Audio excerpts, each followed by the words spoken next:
Hoje eu tenho 29 anos de idade, mas essa história aconteceu quando eu ainda era bem adolescente, com 13 aninhos. Os meus pais são pastores da igreja, rígida. Eu e minha irmã, que é 9 anos mais velha do que eu, sempre obedecemos nosso pai e nossa mãe. A saia debaixo do joelho, as roupas de parte de cima abaixo do cotovelo, nada de mostrar o colo.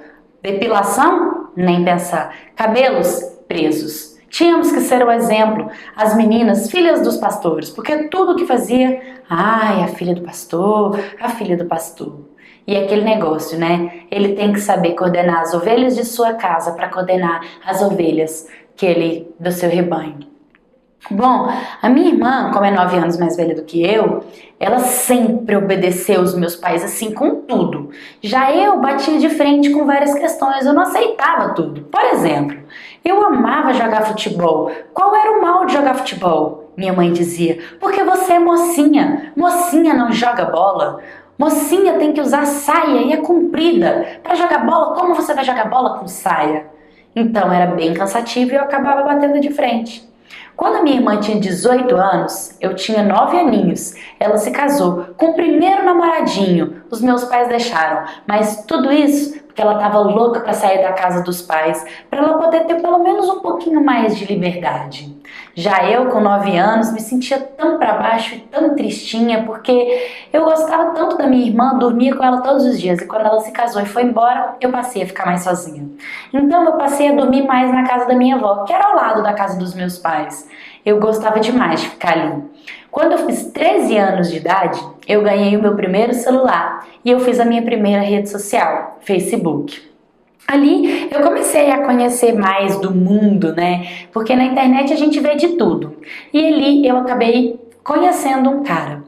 Ele morava na cidade vizinha da nossa, tinha 19 anos de idade. E ele disse que eu era linda, que eu era maravilhosa, que eu era uma princesa. E como a gente conversava muito, acabou que ele demonstrou apaixonado por mim. Eu gostava daquilo, mas eu era uma criança de 13 anos que estava querendo conhecer a vida, conhecer o mundo.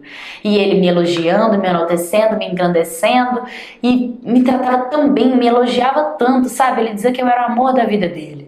Um dia ele disse, vamos nos conhecer pessoalmente, por favor. 4 meses que a gente estava conversando à distância. Ele disse para que eu fosse para a cidade dele, que eu matasse aula, fosse para a cidade dele de ônibus, e tinha um ônibus que era bem baratinho que ia, e no final da tarde ele me trazia de volta. Eu disse, tudo bem, eu vou. Peguei o ônibus e fui. Cheguei lá. Quando eu cheguei na casa dele mesmo, sabe, ele já começou a pegar bebida alcoólica, beber e acender um cigarro. Eu não gostei daquilo porque eu vi que ele era completamente diferente do que ele estava me dizendo. Depois a gente entrou no carro para dar uma voltinha na cidade. Onde ele ia, ele carregava aqueles frasquinhos de beber álcool, sabe, de filme. Ele carregava um daquele para cima e para baixo e eu já percebi que ele era alcoólatra, ele não conseguia ficar sem beber. E ele bebeu o dia inteiro, bebeu uísque destilado, que era forte. Quando deu de tardezinha, a gente estava na casa dele. Eu falei, olha, acho que já deu. Eu não bebia, eu não fumava, eu não estava vendo graça mais. Eu queria ir embora, não era tudo aquilo. E aí eu fui pedir para ele me levar embora. E ele disse que não, que eu ia morar com ele. Eu até ri e falei, tá bom então. E fiquei pensando, meu Deus, como eu vou embora? Ele trancou as portas da casa dele. Eu fiquei morrendo de medo. Ele, vem aqui pro quarto. Eu fiquei pensando, o que é que eu vou fazer? Qual que é o plano? Eu toda mocinha, vi